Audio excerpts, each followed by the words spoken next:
For those of you who follow me on social media, you'll have probably noticed that I've been pretty quiet these last few weeks, and even on YouTube I haven't uploaded for about 2 or 3 weeks now, and that's because something pretty big, dramatic in my life happened, and that is actually that me and Roxy did split up. So it's about 2 weeks ago today that I ended the relationship with Roxy for various different reasons, and it's going to come as a bit of a surprise to you guys perhaps that I ended it, but also the fact that I'm not going to delve too much into detail about that, because obviously a lot of my videos I talk quite openly about most experiences I've had in life, but this one I'm going to try and keep a bit under wraps because I just don't think it all needs to be put out on the internet necessarily, because it may just bring up more problems. So, I'll talk a little bit about it obviously because I think you have a right to know, but basically a lot of things happened in our relationship and it got to the point that I would describe it as fairly toxic on both sides. And I don't mean that in a way that really big dramatic things happened, but for example, we'd just constantly bicker and argue all the time over the smallest of things,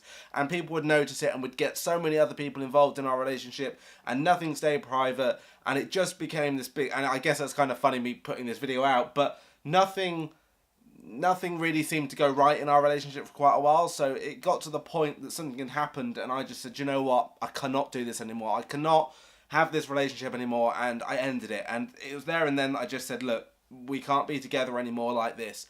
And Roxy told me I had to leave immediately.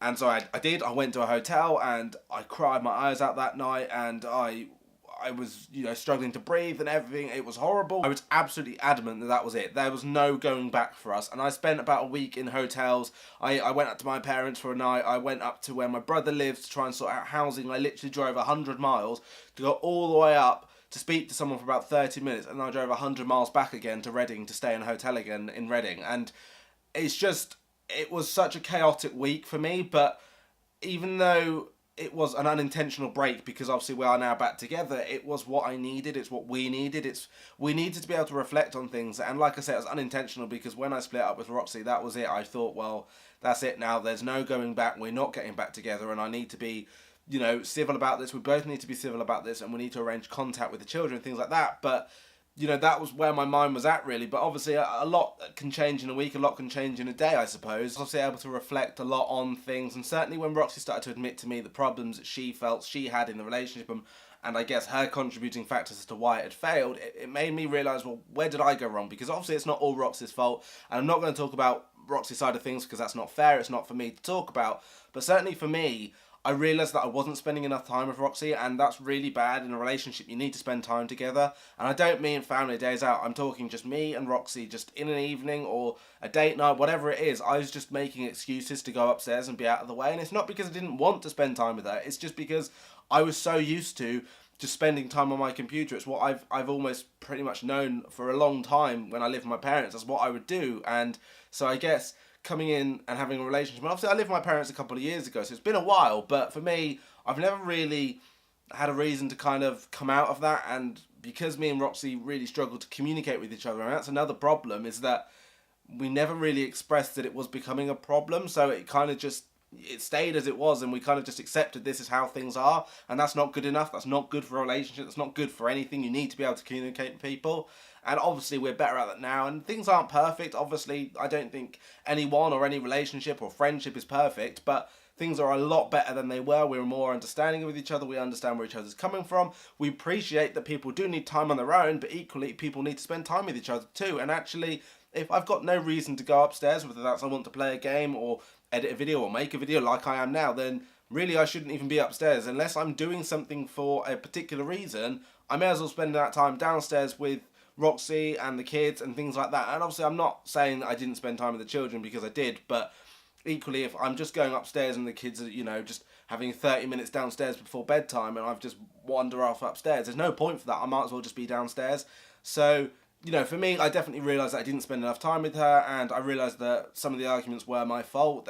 There were like endless arguments, but sometimes, I've realised perhaps it's just easier just to get on with something rather than arguing about it. For example, who's going to do the washing up? Well, instead of having an argument about it, just go and do it. Like, it's such little things, but it became this big problem where everything kind of kicked off. I was pretty much adamant, like I say, that that was it and there was no going back, and most people that were involved in the situation would have known that as well, that I felt very strongly about the fact that I didn't want to go back because I thought there was no way of fixing the problems. But there has been some resolution, and you know, we're still working on a lot of things, but things are definitely better. But obviously it's still like that honeymoon period, I guess, where we're kind of coming back into the relationship. I'm really hoping that things don't suddenly just go south again. We are still engaged, and we are still going to be getting married. That is still going ahead next year. That's the current plan anyway, and that's kind of a financial reason as well, as because we didn't want to just delay it too much because we didn't know what's going to happen. But certainly in terms of finances, is that a lot of things have already been paid for, so we'd lose a lot of money if we just suddenly said, hey, we're just going to delay it for however long. It just doesn't make sense, but also we feel that it's the right thing to do. And obviously if things change too dramatically, then we probably won't even be together and there wouldn't be a wedding. But as it stands, the wedding is going ahead. We are engaged. We're not calling this break anything official. I just really wanted to talk to you guys and let you know what's been going on, because obviously it's been a while, and I put most things out on the internet, on YouTube. I'm not afraid to talk about things, but obviously where it doesn't quite concern me or you guys in terms of Roxy's issues and why that happened on her side, I'm not going to talk about that because that's not fair. Certainly from my side, I've obviously explained where I went wrong, and there are other things as well, but those I guess were the main things. But I felt I needed to make this video and explain, because actually if you are going through a tough period in your life with a relationship or anything like that, even if it's a family member, sometimes a break isn't always the worst thing. And like I say, it was an unintentional break in this case, but even then it doesn't mean it's a failure. It just means you've realised you need a little bit of space, and you need to think things through, reflect, and see where things are going wrong. Because actually staying together for this whole time and living together the whole time with all these problems, we never really got a break from each other. The only breaks we'd get is if I went away with my brother to a theme park or something like that. But there wasn't ever like a time that we weren't together in the house overnight, and it becomes that problem where these problems are just building up, and we're never having a chance to actually properly reflect on those problems and see where we're going wrong. So I think definitely breaks are not failures. I guess that's kind of the moral of the story or the video, is that if things are tough, just take a break from it. It doesn't mean that you failed or anything like that. It just means that you're taking a step back to realise where you've gone wrong, and I think that's really important. And like I say, it's not a failure, but I do hope you guys have enjoyed this video. Normal content will resume soon. I guess it's kind of normal because I'm talking about things, but you know what I mean. And yeah, if you're new around here, subscribe. My content normally is a bit more interesting than this, but like I say, I felt I really just needed to talk to you about this.